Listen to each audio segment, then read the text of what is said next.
नमस्कार. पुरंदर न्यूज चॅनलतर्फे आपलं सर्वांचं स्वागत आहे.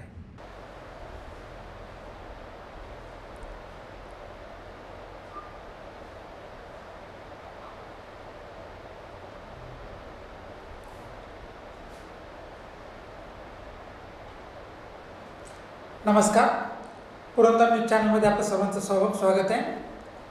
पुरंदर तालुक्यातील सुपे खुर्द या गावामध्ये आपण आलेलो आहोत. सुपे खुर्द गावापासून बाहेर एक 2 ते 3 किलोमीटर अंतरावर एक नवीन इंग्लिश मीडियम CBSE बोर्डाच्या बेसवर स्कूल डेव्हलप होत आहे. 6 एकराचा परिसर त्यांनी निवडलेला आहे. इंटिरियर भागामध्ये आहे, परंतु अतिशय सुंदर अशा प्रकारच्या क्लासरूम त्यांनी तयार केलेले आहेत. KG प्री KGची जी तयारी त्यांनी केलेली आहे. लहान मुलांना इंग्रजी माध्यमाचं शिक्षण कॉन्व्हेंट स्कूल देण्याचा मिशनरीच्या माध्यमातून त्यांनी हा प्रयत्न सुरू केलेला आहे. Sisters or lady of Fatima या संस्थेच्या वतीनं ही उभारणी सुरू केलेली आहे. आज आपल्यासमोर त्या संस्थेच्या अध्यक्षा सिस्टर मेरिया गोरेटी अमलदास आपल्याबरोबर आहेत. ऑल ओव्हर इंडिया या संस्थेच्या 98 स्कूल चालू आहेत. भारताच्या सर्व भागात हे त्यांचं शैक्षणिक काम चालू आहे. शिक्षणाच्या कामाबरोबर त्यांनी इतरही अनेक प्रकारच्या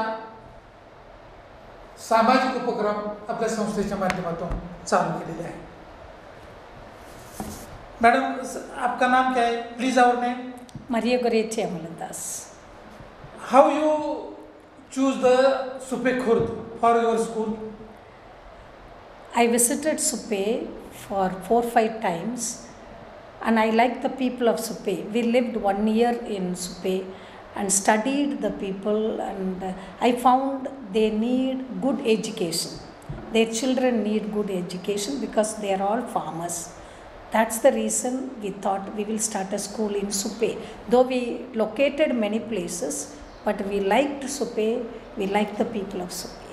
So we want to do the service here. How you expect from local people to cooperate you? Definitely they will cooperate because we have already visited the families and people are very affectionate. They welcomed us and we have faith that our people will be with us. Supe people will be with us. What is your future plan? Our future plan is to give a good education to the people of this area, also run a hostel for boys and girls so that many surrounding villages also benefit. You are working president and you look to all 98 schools all over India. Yeah. But local languages are different and you prefer CBSE education Yes, pattern. yes. Why you select CBSE pattern? Today, the current situation in India, people give more importance to CBSE. I have studied since we are running 98 schools all over India. We saw the aptitude of people. They like CBSE or ICSE. ICSE standard for our people here is too high. So we thought better CBSE school.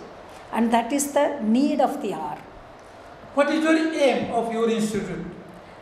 Our aim is to reach out to children, especially children in villages, children who cannot go to school to cities. We want to come down to their level and run a school for them. That is our aim. But in the rural area, it is very expensive.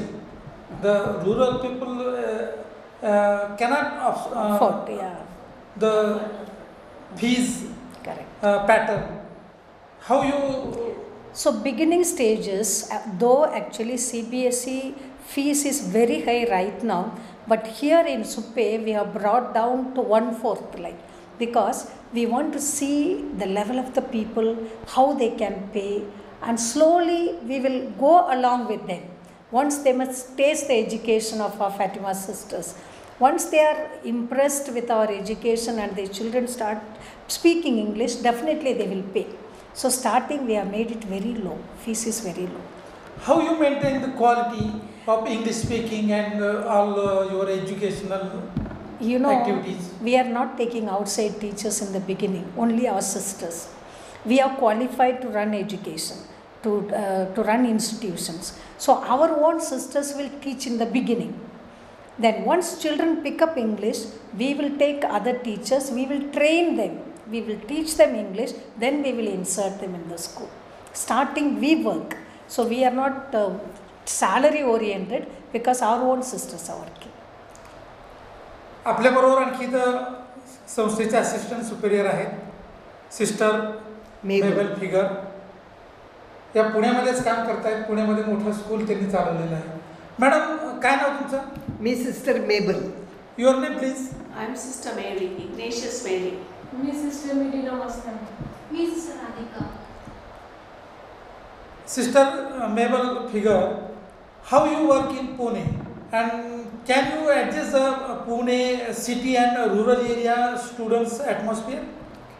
मी गेले 30 वर्षे इतर भारतातल्या आपल्या आणि विशेष करून महाराष्ट्रातल्या बऱ्याच भागामध्ये मी 30 वर्षे शैक्षणिक कार्य केलं आणि त्यामुळे आम्ही आमच्या शाळा ज्या आहेत भारतामध्ये म्हणजे महाराष्ट्रातच नव्हे तर आणखी इतर भागामध्ये सुद्धा ह्या फक्त ज्या रुरल एरिया म्हणतो म्हणजे एकदम आतमध्ये ज्या शाळा जिथे काही ठिकाणी बसची इलेक्ट्रिसिटीची सुद्धा अगोदर सोय नव्हती अशा ठिकाणी आमच्या भारतात शाळा आहेत आणि त्यामुळे सुपे इथे मला वाटते काहीच अवघड नाही आहे. आता सुपे येथे तुम्ही जे इन्फ्रास्ट्रक्चर उभं केलेलं आहे, तुम्ही जमीन खरेदी केली, स्कूलचे प्रायमरी आता सगळं डेव्हलपमेंट तुम्ही केलेली आहे. कधीपासून प्रत्यक्ष इथं एज्युकेशन सुरू होईल? आत्ता जूनमध्ये जून 2022 2022 आता आमची खरी इच्छा होती की गेल्या वर्षी 21मध्येच इथे सुपेकडे यायचं पण करोनामुळे बऱ्याच अडचणी आल्या आणि त्यामुळे हे छोटंसं अगदी KGसाठी प्री प्रायमरीसाठी गरज जी आहे तेवढी आणि आपण आत्ता आमच्या अध्यक्षांशी बोलत होता की तुमची फी एवढी कमी असणार आणि मग तुम्ही असे कसं काय तुमचं आर्थिक असे इथे फायनान्शियली असं कसं तुमचा खर्च वगैरे भागेल. त्याबद्दल मला म्हणायचं आहे सिस्टरने सांगितलंच आमच्या की आम्ही बऱ्याच जणी सिस्टर्स आमच्याकडे आहेत की एज्युकेशनसाठी आहेत म्हणजे आमच्याकडे सिस्टर आणि आमच्या सिस्टरच शिकवणार आहेत. त्यामुळे सुरुवातीला तरी काही वर्षे पगाराचं वगैरे असं हे नाही म्हणजे नो प्रॉफिट ह्या बेसवरच ही शाळा चालू होणार कारण आमचं मुख्य ध्येय आहे याच्यामध्ये की या विभागातल्या मुलांना आपले शेतकरी वर्ग असो किंवा इतर त्यांचं काही काम असेल त्यांच्या मुलांना क्वालिटी एज्युकेशन फातिमा सिस्टर्सतर्फे सुपे गावामध्ये मिळावं ही आमची इच्छा आहे आणि त्यामुळे आम्ही मी बरेच वर्षे शिकवलेलं आहे. कोपरगावला होती, रत्नागिरीला 10 वर्षे होती, कराडला होते, भिवंडीला होते. त्यामुळे आणि तिथे सगळीकडेच आमचं एकदम शहरात आहे असं काय नाही. कराड तर एकदम अगोदर त्या वेळेला. आता पुण्याला आम्ही जिथे आहो फातिमा नगर हे 30 वर्ष अगोदर जेव्हा आम्ही आलो तिथे म्हणजे मी आले तेव्हा दुसऱ्या आमचे सिनियर सिस्टर्स होत्याच. मला वाटलं की कुठे आली मी इथे 40 वर्ष अगोदर ह्या संस्थेला का मी जॉईन झाले असं की एकदम तिकडे एकसुद्धा घर नव्हतं. आमचं कॉन्व्हेंटच प्रथम सुरुवात झाली तिथे आणि म्हणून त्या विभागाला सुद्धा फातिमा नगर कारण आम्ही फातिमा सिस्टर्स म्हणून त्या विभागाला फातिमा नगर म्हणतात. त्यामुळे सुपे गावामध्ये मला तरी आत्मविश्वास आहे की आमच्या सिस्टर्स नक्कीच क्वालिटी एज्युकेशन देण्याला समर्थ आहेत आणि देऊ शकतील. आता जून 2022ला आपण कोणकोणते प्रवेश देणार आहात? जून 22ला आमच्याकडे जी आपण नर्सरी म्हणतो पहिली नर्सरी त्याच्यानंतर LKG बोलतो आणि UKG हे 3 वर्ग म्हणजेच प्री प्रायमरीचे सगळे वर्ग एकाच वेळेला आमच्या सिस्टर्स देतील. त्यासाठी तुम्ही आता पाहालच की आमच्याकडे सगळी तयारी आहे. वर्गसुद्धा सुशोभित अगदी मुलांना जशी गरज आहे आणि आत्ता म्हणजे नवीन शैक्षणिक धोरणाप्रमाणे आपलं जे नवीन शैक्षणिक हे आलेलं आहे सिलेबस आलेलं आहे त्याप्रमाणे आमची सगळी तयारी आहे. आता हे थोडं गावापासून बाहेर आहे, कदाचित जर सासवडच्या मुलांना इथे ॲडमिशन घ्यायची असेल तर तुम्ही ट्रान्सपोर्टेशनची काय सोय करणार? हो, आमच्या सिस्टरांनी म्हटलेलंच आहे की गरज लागली तर आपण ट्रान्सपोर्ट देऊ येतात. कारण हे अंतर थोडं डिस्टन्स जास्त आहे त्यामुळं छोट्या मुलांना नेण्यासाठी आणण्यासाठी ती अरेंजमेंट केली जाईल. केले. त्या व्यवस्थेसाठी त्या व्यवस्थेसाठी सिस्टरने म्हणजे प्लॅन केलेला आहे आणि त्या योजनेप्रमाणे ते होईल. मग आता यावर्षी 3 वर्ग सुरू होतील. हो आणि ते प्री KGचे चालू होते. हो. मग त्यासाठी आता आपण काय काय तयारी केलेली आहे? तुम्ही आता पाहालच वर्गासाठी जी सगळी तयारी लागते, मुलांसाठी पुस्तकं हवी वगैरे, गणवेश हवा त्यांच्यासाठी, त्यानंतर सगळ्यात प्रथम म्हणजे शिक्षक हवे आहेत, ही सगळी तयारी आहे. आणि तुम्ही आता म्हटलं की ट्रान्सपोर्ट, काही गावं जराशी दूर आहेत इथून आता, त्यामुळे त्यांच्यासाठी सुद्धा ट्रान्सपोर्टची व्यवस्था त्यासाठी सिस्टर बोललेल्या आहेत आणि व्यवस्था केलेली आहे. Online also. आता हे नवीन डिजिटल एज्युकेशन सुरू झालेलं आहे. आता हे ऑनलाईन एज्युकेशन हे प्री प्रायमरी पासून सुरू होईल का? हो. त्याचे काही चान्सेस आहेत का? तुम्ही काय त्याची तयारी केलेली आहे? त्यासाठी आणि प्री प्रायमरीला तर जास्त गरज आहे. ते आपण जे स्मार्ट बोर्ड बोलतो त्यापेक्षा आत्तासुद्धा नवीन पद्धत जी आहे की टेलिव्हिजनवर वगैरे आणि ते डायरेक्ट प्रत्येक वर्गामध्ये डिजिटल क्लासरूमची तुमची कल्पना आहे का? आहे. आणि त्याच्यासाठी आम्ही म्हणजे पहिल्या स्टेजला ज्याची गरज आहे ती सुद्धा सिस्टरने परवानगी दिलेली आहे आणि ताबडतोब ते चालू करणार. पुरंदर तालुक्यामध्ये सुपे खुर्द सारख्या गावामध्ये येऊन तुम्ही हे अतिशय उत्तम अशा प्रकारचे शैक्षणिक संकुल उभं केले आणि ग्रामीण भागातल्या मुलांना शिक्षणाचं तुम्ही ध्येय ठेवलेलं आहे. हा आर्थिक सपोर्ट तुम्हाला कसा मिळाला? आमची संस्था, आमच्या या संस्थेमध्ये म्हणजे भारतभर आमच्या जवळजवळ 98 शाखा आहेत. म्हणजे शाळेच्याच शाखा नाही तर आमचे कॉन्व्हेंट, जिथे सिस्टर राहतात त्याला कॉन्व्हेंट म्हणतात. आपण जे म्हणतो आमचं घर हे झालं, तसं आम्ही आमचं घर म्हणण्यापेक्षा आम्ही म्हणतो आमचं कॉन्व्हेंट आहे, म्हणजे कॉन्व्हेंट घर झालं. ज्या घरात सिस्टर राहतात त्याला कॉन्व्हेंट म्हणतात. आणि त्यामुळे सिस्टर ज्या शाळा चालवतात त्याला कॉन्व्हेंट स्कूल म्हणतात. इतरांनी इंग्रजी माध्यमाची शाळा चालू केली म्हणून त्याला कॉन्व्हेंट स्कूल बोलत नाही. तिथे ती शाळा जर सिस्टर्स चालवत असतील तरच. आणि त्यामुळे आमच्या ज्या ह्या शाखा आहेत, शाळेच्या पण पहिल्या कॉन्व्हेंटच्या शाखा आहेत 98 आणि शाळा तर खूप आहेत. ह्या सगळ्या शाळेमधून हे आमचा नियम आहेत आमचे की आमची जी इन्कम असते ती प्रत्येक आमचं युनिट असते एक एक. मग आमची मुंबई प्रॉव्हिन्स असो, आमची बँगलोर प्रॉव्हिन्स असो, आमची नॉर्थ ईस्ट आणि आग्रा दिल्ली ह्याची हे सगळे ते एकत्र आहेत त्यांची असो, ह्याच्यातला ठराविक इन्कम आम्हाला आम्ही संस्थेकडे पाठवायची असते. मुख्य शाखा जी आहे आमची पुण्याला आता तिथे, त्याद्वारे जिथे गरज आहे. मग काही ठिकाणी अनाथ आश्रम आहेत, तिथे जे सिस्टर्स राहतात त्यांची पण इन्कम नसते. मग अशा ह्या शाळा सुरुवातीची स्टेज काही वर्षाने कदाचित ही शाळासुद्धा दुसऱ्यांना सपोर्ट करेल. बरोबर. हां, त्यावेळेला ही मुख्य जी शाखा आहे ती सगळा हा सपोर्टचा खर्च आणि जे आहे तो सगळा भार त्यांनी म्हणजे योजना केलेली आहे. From the village also there are some people supporting us. Jagtap आणि ज्ञानेश्वर ह्या विभागात सुद्धा इथले काही बरेच लोक आहेत म्हणजे प्रसिद्ध, तुम्ही ओळखत वगैरे असाल. एक ज्यांना तात्या म्हणतात अगदी प्रेमाने, पण त्यांचं नाव जगताप. हां, ते जगदीश त्यांचं नाव तात्या आहे, पण त्यांचं नाव म्हणजे सरनेम जगताप आहे त्यांचं ते. मग दुसरे एक आहे ज्ञानेश्वर माऊली म्हणून त्यांना म्हणतात. मला जास्त ओळख नाही, पण सिस्टरांची चांगली त्यांच्याशी ओळख झालेली आहे. आम्ही ह्या कामासाठी, जागेच्या कामासाठी मी होते प्रत्येक वेळेला तिकडे. पण दुसरे त्याने सुद्धा आम्हाला सांगितलेलं की आम्ही इथल्या गावातले जे चांगले लोक आहेत आणि खर्च काही करू शकतील किंवा मदत करू शकतील तुम्हाला, अशी त्यांनी आम्हाला सुद्धा म्हणजे आश्वासन दिलेलं आहे, प्रॉमिस केलं. आता आपल्या संस्थेला फॉरेन एड्स किती आहेत आणि गव्हर्नमेंट एड्स किती आहेत? आमच्या संस्थेला फॉरेन एड काहीच नाही, पण तरीसुद्धा आम्ही आमची संस्था अगदी चांगल्या तर्फाने आणि स्वाभिमानाने चालवू शकतो. कारण आमच्या शाळा ज्या आहेत काही ठिकाणी त्या शाळेची म्हणजे ठराविक इन्कम ही मुख्य संस्थेकडे येते. आता रत्नागिरी जिल्ह्यात आमच्या 3 शाळा आहेत. चिपळूणला एक आहे, रत्नागिरीला खुद्द एकदम रत्नागिरी पोलीस स्टेशन आहे, ते आमची सामान्य भिंत कशी आहे. मी त्या शाळेत 10 वर्ष होते.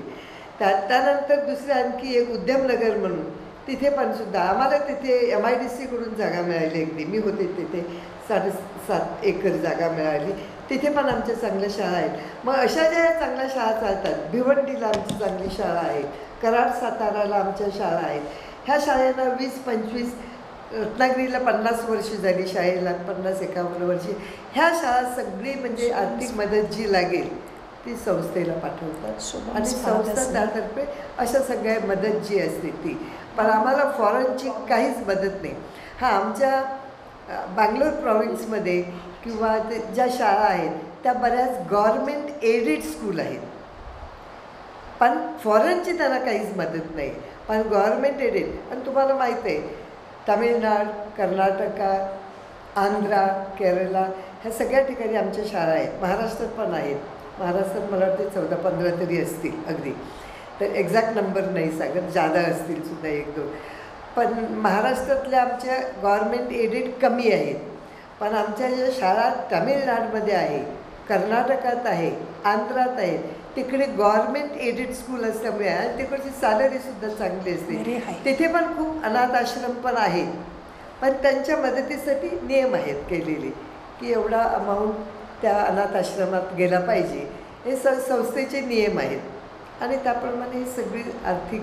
शिक्षणाबरोबर आपली संस्था इतरही काही ॲक्टिव्हिटीज, सोशल ॲक्टिव्हिटीज करते. काय काय करते आमची? आता तुम्हाला सिस्टर म्हणतच होत्या की आमची जी ह्याला नॉर्थ ईस्टला ज्या सगळे आमचे कॉन्व्हेंट आहेत, मला वाटते 15-16 तरी आहेत कॉन्व्हेंट्स, तिथे आमची फक्त एक आमची स्वतःची शाळा आहे, एकच आहे, ती पण प्रायव्हेट आहे आणि आता दुसरी चालू केलेली आहे. पण सगळ्या दुसऱ्या फादरांच्या शाळा आहेत वगैरे तिथे आम्ही, आणि पगार वगैरे खूप कमी असतो तिकडे असा, पण तरीसुद्धा तिकडे कसं प्रत्येक घरामध्ये आमच्या डिस्पेन्सरीज ज्या म्हणतो त्या आहेत आणि त्या डिस्पेन्सरी 30 ऑर्फनेजेस आत्ता मी टाईप करून, Bangalore 6 and here 6, rest in northeast, totally 30 orphanages आमच्याकडे आहेत. 30 म्हणजे अनाथ आश्रम आहेत. तसेच त्याबरोबर समाजसेवा कार्य आणि यासाठी आमच्या सिस्टर्स ट्रेन आहेत. काहींनी MSW केली आहे, BSW केली आहे आणि मग आता नर्सिंग आहेत. मग ह्या नर्सिंगचे सिस्टर आहेत, त्यांनीसुद्धा नर्सिंगची ट्रेनिंग केलेली आहे. काहींनी मुंबईला केलेली आहे, काहींनी मँगलोरला केली आहे, काहींनी वेगळ्या वेगळ्या ठिकाणी, आंध्राला आहे, बँगलोरला आहेत वगैरे, वेगळ्या वेगळ्या ठिकाणी सगळी आमच्याकडे सिस्टर्स नर्स, ट्रेन नर्स आहेत. आता काही जणी आमच्या सिस्टर्स नर्सिंग कॉलेजमध्ये शिकवायला पण त्याने कारण BSc नर्सिंग नंतर आणखी दुसरे डिप्लोमा केलेले वगैरे आहेत सिस्टर्स. त्यामुळे ह्या सिस्टर्स ज्या आमच्या आहेत, मग नर्सिंगसाठी असो, समाजकार्यासाठी सोशल वर्कर जे म्हणतो ते असो, शाळेसाठी असो, किंवा आमचे बरेच हे ऑर्फनेजेस आहेत, अनाथ आश्रम तुम्हाला म्हटलं, बोर्डिंग्स आहेत, हॉस्टेल, मग त्यांच्यासाठी सुद्धा जरा ट्रेनिंग लागते, त्यांच्यासाठी काउन्सिलिंगची वगैरे, हे सगळे आमच्या सिस्टर्स ट्रेन आहेत. आता तुमच्या शाळेत प्रवेश का घ्यावा मुलांनी? तुमच्याकडे काय स्पेशल अशा प्रकारचे टेक्निक्स मुलांना मिळणार आहे? आमच्याकडे म्हणजे काय स्पेशल स्किल मिळणार आहे? तुम्ही आमच्याकडे पाहिल्यावर तुम्ही जे शिकाल आमच्या जीवनाने, ते महात्मा गांधी म्हणतात की माय लाईफ इज माय मेसेज. तसा आम्ही प्रत्येकजणी जे आम्ही बोलतो ते राहायचा प्रयत्न करतो, त्याप्रमाणे चालायचा प्रयत्न करतो आम्ही. आणि मला वाटतं सगळ्याच कॉन्व्हेंट स्कूलमध्ये, मला 30 वर्षाच्या अनुभवाने सांगते, आत्ता सेंट पॅट्रिक्स मी सोडून आता 10 वर्ष झाली, पण तरीसुद्धा तुम्ही काही 2-4-5-6 टीचर आहेत, म्हणजे 40-50 टीचर्सपैकी, पण ते अजून सांगतील सिस्टर मेबलबरोबर राहिल्यावर खूप कष्ट करावे लागतात, खूप काम करावं लागते. तेवढंच एडेड स्कूल आहे ही, पण तेवढीच दुसऱ्या एडेड स्कूलमध्ये गेली असते. पण नंतर त्यांना दुसरा प्रश्न विचारला, मग तुम्हीच म्हटलं की सुट्टी असते तरी पण आम्हाला शाळेत यायला कधी कधी आवडते. तुमचे इतकं सुंदर पवित्र आणि प्रेमळ कुटुंब आहेत, तुमची मुलं आहेत, तुमचे मिस्टर, मग त्यांच्याबरोबर राहण्यापेक्षा सुट्टीमध्ये पण कधी कधी शाळेत काय यावं वाटते. ह्या शाळेला तुम्ही जे देता ते तुम्हाला जाणीव करून दिलेली आहे की तुम्ही जे कार्य करता ते किती पवित्र कार्य आहे. आणि म्हणजे आम्ही आमच्या ह्याच्याबरोबर मुलाला शिक्षण देतो, तसंच आमच्याबरोबर जे सगळे आहेत ते पण आमच्या जीवनाद्वारे शिकतात. आमची सकाळची शाळा, आता संत पॅट्रिकचं म्हटलं म्हणून सांगते, सकाळची शाळेची वेळ त्यावेळेला 8 वाजता होती, पण मला एक दिवससुद्धा, आणि 8 ते 3:20 मला एक दिवससुद्धा आठवत नाही की मी 8ला शाळेत गेलेली आहे आणि 3:25ला मी घरी गेलेली आहे. म्हणजे 7:15 7:30ला आम्ही शाळेमध्ये आहोतच, 7:15पर्यंत, 7:30ला नाही. आणि 3:30ची शाळा सुटल्यावर मग दुसरे काही क्लास, कारण तिकडे चिमटा बस्ती म्हणून एक हे आहे, तिकडच्या मुलांसाठी आमचे रोजचे क्लास असायचे. त्यामुळे आणि 5:30 वाजेपर्यंत शाळेत असतो. म्हणजे त्यामुळे आमच्या शाळेतच काय यावे ह्याचं उत्तर तुम्हाला मिळेल. आता ही सुपे इथली शाळा तुम्ही जी सुरू करताय, काय कुठल्या नावाने सुरू होती ही शाळा? काय नाव आहे स्कूलचं? ह्या शाळेचं नाव KG. आम्ही ही KG जे आहे KG सेंट ट्रीसास नर्सरी. संत तेरेजा म्हणून. आता तुम्ही मदर तेरेजाचं नाव ऐकलेलं आहे. तसंच म्हणजे आमचा असा विश्वास आहे की, आणि आमचे असे ते कॅथलिक ह्याच्यामध्ये धर्मामध्ये सांगितले की संत तेरेजा नावाची एक मुलगी, ती खूप लहान वयापासून खूप पवित्र जीवन जगायची. आणि ती एकदम लहान असताना तिची आई वारली, पण वडिलांनी तिचं हे केलं सगळं, म्हणजे शिक्षण वगैरे. आणि बहिणी होत्या तिच्या, ती सिस्टर झाली आमच्यासाठी. आणि मग तिला संत, आपले कसे संत ज्ञानेश्वर, संत तुकाराम, तसा तिला संताचा मान मिळाला. आणि ती आमच्या संस्थेची एक नमुना म्हणून आहे, आमच्या संस्थेसाठी सुद्धा. म्हणून ह्या KGसाठी, फक्त प्री प्रायमरीसाठी आम्ही संत तेरेजा KG क्लास असं त्याचं नाव, किंडरगार्टन. तर फ्युचरमध्ये स्कूल डेव्हलपमेंटमध्ये तुम्ही कितवीपर्यंत शिक्षण देणार? आमचं सध्या अगदी 12वीपर्यंत आहे, जे की हे निदान 12वीपर्यंत इकडच्या मुलांना एवढा त्रास होऊ नये. कारण 10वीपर्यंत केल्यावर निदान ज्युनियर कॉलेज जे आपण म्हणतो ते 12वीपर्यंत ह्या शाळेमध्ये व्हावं अशी आमची इच्छा आहे. त्याप्रमाणे आम्ही सेंट फ्रान्सिस झेवियर स्कूल म्हणून आम्ही ही जागासुद्धा मोठी घेतली. पण ही किंडरगार्टन झाल्यावर पहिलीमध्ये जेव्हा ते जातील तेव्हा त्या शाळेला आम्ही दुसरं नाव दिलेलं आहे संत फ्रान्सिस झेवियर. ते आता मॅडम बोलत होत्या तुम्हाला की गोव्यात जी अगदी हे आहेत, गोव्याला जे संत आहेत त्यांचं नाव संत फ्रान्सिस झेवियर. त्यांनी आपल्या भारतात येऊन मुलांना, म्हणजे शाळेचं शिक्षण नाही पण सगळं सगळं म्हणजे स्पिरिच्युअल लाईफ, आध्यात्मिक जीवनाचं म्हणून आध्यात्मिक जीवनाचं सगळं अगदी हे असते ते संत फ्रान्सिस झेवियरने भारतामध्ये आणि विशेष करून गोव्याला सुरुवात केली, मग केरळला गेले वगैरे असं आहे. त्यामुळे संत फ्रान्सिस झेवियर हे सुद्धा आमचा एक राहण्यासाठी नमुना आहे. कसं पवित्र जीवन जगावे, कसे कष्ट करून जगावं, कसं ह्या कष्टात आणि शिकवण्यामध्ये प्रार्थनेला आपण कसं देवाला कसं मुख्य स्थान द्यावं की तुम्हाला सगळी शक्ती मिळते, तुम्हाला सगळे जे शहाणपण मिळते, तुमच्याकडे ज्ञान आहे, हे सगळं दुसऱ्यांना देण्यासाठी सुद्धा देवाची गरज आहे. The main thrust of our interest here is no school dropouts. We want to educate everybody. No dropping out first standard, second standard, no school dropout. All must study, but after studying again must not go to the field and give up education. We want them to work. Of course, you must not forget your farm work, do, but earn your money by your education, get some job. So many children must complete education and get job like that. Even this field they will do in modern ways. Yeah, modern ways, that way. As a president, how you appeal to the people, local people, to take admission here? Yeah, that is very friendly. That's why we came 1 year before and lived in a rented house. We visited. We invested so much of money to live here, rent, food, etc. We had no income, but still we want to build a rapport with people, friendly, family. No, we have left our parents and we have come here. Then these are our parents, these are our brothers and sisters. So we want to have a family atmosphere with them, not like they are parents and we are teachers. No, we should work together. Parents and sisters must work together to educate the children. How can we alone educate? No, we need their cooperation. Sister मेबल, मुलांनी CBSE pattern का निवडला पाहिजे आणि त्या शिक्षणाचा काय फायदा आहे नेमका भविष्य काळामध्ये?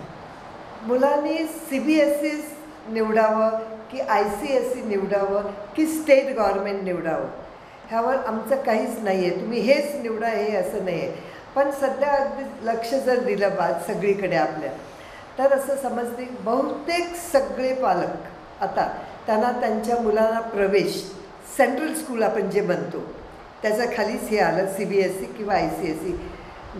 मग आम्ही इथला अभ्यास केला थोडासा आणि असं आम्हाला कळलं की पालकांना CBSE स्कूल हवं आहे इथे. आणि मी स्वतः ह्या सिस्टरबरोबर आणि ह्या विशेषतः जास्त आल्या, आम्ही 35-40 घराला व्हिजिट केलं, प्रत्येक फॅमिलीमध्ये व्हिजिट केलं आणि सहज असं बोललं.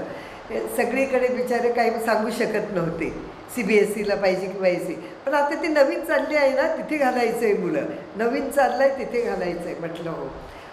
मग आम्ही एक वेळेला आलो तर तेव्हा एका घरामध्ये 5-6 पुरुष बसलेले होते. त्यांनी आम्हाला बोलावलं, मला बोलावलं आणि तुम्ही कोण, तुम्ही कशा इथे आणि आहे की तुम्ही तिकडची एवढी जागा घेतलेली आहे ती आणि शाळा करणार, पण तुम्ही ती शाळा कशी चालवणार, नवीन शाळा चालवतात ती चालवणार का, म्हणजे नवीन म्हणजे काय. तर त्यांचा एक मुलगा होता तिकडे, ट्रॅक्टर होता, ट्रॅक्टरवर बसलेला होता आणि म्हटलं तू शाळेत जातोस का, हां किती 11वीला आहे, कोणत्या शाळेत हे केला, CBSE. मग म्हटलं तेच उदाहरण दिलं, हा असं पाहिजे, अशी शाळा पाहिजे का, पण ह्याला लई खर्च येतो हो, तिकडे पाठवलं होतं. म्हटलं तिथे लांब जायचं आणि आता आल्यावर पण बघा सिस्टर शाळेत अभ्यास करत नाही, ऐकत नाही, मग असं सगळं सुरू झालं. दुसऱ्या एकीकडे गेलं, 5-6 बाया बसलेल्या होत्या, जरासं आमच्याकडे लक्ष दिलं नाही त्याने. पण एक बाई शेंगदाणे वगैरे वेचत होते आणि काम, तिने आम्हाला बोलावलं आणि आम्ही गेलो. तिने एवढं हे पण दिलं आम्हाला, मी घेत नव्हती. नाही तुम्ही एवढं चांगल्या तळमळीने आला तिथे आणि बोलता. मग मला पण हे 2 मुलं शाळेत जातात बघा सिस्टर, आता ऑनलाईन करतात, फोन आणून दिला म्हणून, पण आता आल्यावर त्यांना इंग्रजी बोलताच येत नाही. मग हे वाटलं आम्हाला की सिस्टरने म्हटलं नाही ते रेसिडेन्शियल कदाचित बोर्डिंग ती का करावी, इथे राहिलं नाही. आमची एक अमरावतीला शाळा आहे परातवाड्यामध्ये, तिथे आम्ही 10 वर्ष अगोदर 15 वर्ष अगोदर, शाळा जुनी आहे, आम्ही असं ठरवलं की तिकडे एक गाव आहे, गावाचं नाव मला आता येत नाही, मरियापुरम की काहीतरी, तिथले मलकापूरचे, तिथले आम्ही 12 विद्यार्थी घेतले, मुली घेतल्या फक्त, आणि KG पासून घेतल्या, प्री प्रायमरीपासून. काहींचं वय जास्त झालं होतं आणि आम्ही त्याला 10वीपर्यंत फ्री एज्युकेशन दिलं इंग्रजी माध्यमात. त्या मुली 1 वर्ष त्याला घरी गेल्या ना, आल्यावर त्याला काहीच आठवत नाही, पण त्याला सुट्टीला पाठवलं कारण जायचं होतं. आणि त्या सगळ्याच कॅथलिक होत्या असं नाही आहे, जास्त नंबर दुसऱ्या धर्माच्या होत्या, पण आम्ही सगळ्यांना घेतलं. त्या मुली आता चांगल्या इंग्रजी बोलतात, इंग्रजी माध्यमातल्या मुली म्हणून अमरावतीला प्रसिद्ध आहे. सगळे फादर बिशप वगैरे आल्यावर शाळेला भेट देतात. कशाला भेट देतात, नाहीतर कोण येत नव्हतं शाळेमध्ये, पण ह्या मुलींना बघायला म्हणून. आणि आमची जी इतर मुलं आहेत, तुम्ही सांगता की CBSE का तुमची शाळा का निवडावी, ह्या मुलीला सगळं फ्री होतं, पालकांकडून एक साबणाचं पण किंवा कसलंच हे घेतलं नाही. आमचे संस्थेने करायचं असं, व्हेरी पुअर. पण आमची मुलं आहेत शाळेतली, ती त्यांचा वाढदिवस असला ना की मग काय त्यांनी सुरुवात केली, आम्ही माझा वाढदिवस करणार नाही, पालकांना सांगायचे आणि 1000 रुपये 800 रुपये ह्या मुलांना द्यायचे. असे किती मुलांनी, म्हणजे ते काहीतरी आमच्याकडून शिकले म्हणूनच ते. आणि आमचे शिक्षकसुद्धा म्हणजे असं त्यामुळे त्या मुलींचा बराच खर्च आम्हाला द्यायला मदत झाली. आता सुपेखुर्दच्या परिसरामध्ये तुम्ही ही जी शाळा सुरू केलेली आहे, पण स्थानिक लोकांची मराठी भाषा आहे, मराठी आणि इंग्रजी याचं कशा प्रकारे तुम्ही संयुक्तीकरण करणार आहात की ज्यामुळं इंग्लिशचे प्रोनाऊन्सिंग चांगले होतील, इंग्रजी भाषेवर प्रभुत्व मिळेल, बेस कसं तयार? ह्या बेससाठी आता KG पासूनच म्हणून आम्ही आमच्या ज्या शिक्षक इथे ठेवलेले आहेत, जे सिस्टर येणार, आता इथे ह्या सिस्टर्स आहेत, ह्या राहणार, दुसऱ्यांची ट्रान्सफर आहे, पण ज्या सिस्टर येतात, you can challenge us within a month. We'll make them speak English within a month. We are known for that. Fatima sisters are known for that. Whether Marathi or Hindi or Korka, anybody you bring, but you challenge us within a month, we will make them speak English. In the school. We will do it. We will do it. Yeah. अशा प्रकारे या संस्थेच्या अध्यक्षांनी आणि पदाधिकाऱ्यांनी आपल्याला खात्री दिलेली आहे की मराठी भाषेतील मुलं असू द्या किंवा कुठल्याही भाषेतील मुलं असू द्या, गरीब कुटुंबातील असू द्या, त्यांना आम्ही 100% एक चांगल्या प्रकारचं शिक्षण देण्याचा प्रयत्न करणार आहोत. आणि आम्हाला खात्री आहे की सुपे परिसरामध्ये एक चांगल्या प्रकारचं शैक्षणिक संकुल निश्चितपणे यशस्वी होईल. अशा प्रकारचा विश्वास, आत्मविश्वास या ठिकाणी संस्थेच्या अध्यक्षांनी आणि पदाधिकाऱ्यांनी व्यक्त केलेला आहे. तुम्हाला आणखी काही सांगायचं आहे का संस्थेबद्दल, काय आव्हान करायचे का लोकांना? नाही, आणि One thing we want to tell, we are grateful to Supe people, Vaman Tatya, Jnaneshwar sir, and Pundalik, no sister? Pundalik. When we came here, these are the people who supported us. They are like our own brothers. They are with us, and they promise that they will continue to support us. They are the ones who are going to run the bus also for our children. So our trust in our lay people in this village is confirmed. We have no fear. That's why we are living in this lonely place. Yeah. Vaman तातय आणि ज्ञानेश्वर माऊली sir सिस्टरने सांगितल्याप्रमाणे त्यांनी सुद्धा आम्हाला खात्री दिलेली आहे, आत्मविश्वास वाटतो. त्यामुळे पण आणखी पण इतर हे पुंडलिक सर म्हटले ते, तसेच अमित पोमन आणि विजय चव्हाण ह्यांनी सुद्धा किती वेळेला आम्ही असे जाताना, आणि या गावातले सरपंच आहेत ते, आणि त्यांचं कुटुंबच इकडे येऊन भेट दिली आणि सांगितलं सिस्टर काही तुम्हाला हवं आहे आमच्याकडे या, आणि दुसरी तुम्हाला कसली परवानगी काय मदत हवी आहे. म्हणजे इतके चांगले अगदी. आणि एक विश्वास आहे आम्हाला, आत्मविश्वास आहे की आम्ही कोणत्याही कुटुंबाबरोबर नातं जोडू शकतो, काही असले असतं. अशा प्रकारच्या या उत्तम शैक्षणिक संकुलाचं पुरंदर तालुक्यात आपण स्वागत करूया. आपल्याला आपल्या मुलांना एक चांगल्या प्रकारचं शिक्षण देण्याच्या ध्येयानं ही संस्था झपाटलेली आहे. आज खरं तर संस्थेच्या अध्यक्ष या ठिकाणी आलेले आहेत, त्यांचं आपण स्वागत करूया आणि त्यांच्या आव्हानाला निश्चितपणे प्रतिसाद देऊ. आणि या शिक्षण संस्थेने जे शैक्षणिक संकुल उभारलेले आहे त्यामध्ये आपल्या मुलांना चांगल्या प्रकारचे शिक्षण घेऊन त्यांचा भविष्यकाळ निश्चित करूया. धन्यवाद. Thank you. Thank you, sir. Thank you.